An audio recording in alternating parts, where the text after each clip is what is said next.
পূর্ব আফ্রিকার দ্বীপরাষ্ট্র সেশেলসে অনুষ্ঠিত হলো নেচার ট্রেইল চ্যালেঞ্জ 2026-এর তৃতীয় আসর।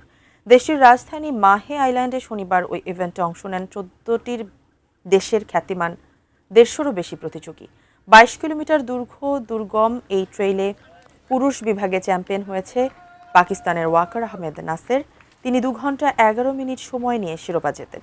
গত আসরেও তিনি চ্যাম্পিয়ন হয়েছিলেন।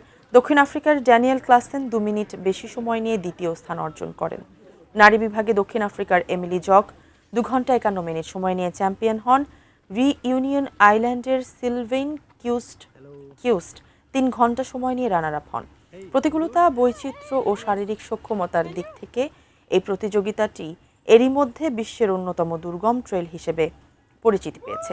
ট্রেলটিতে প্রতিযোগীদের সমুদ্র সৈকত, গ্রীষ্মমণ্ডলীয় বনভূমি ও গ্রানাইট পাহাড়ের পথে কয়েক হাজার ফুট ওঠানামা করতে হয়।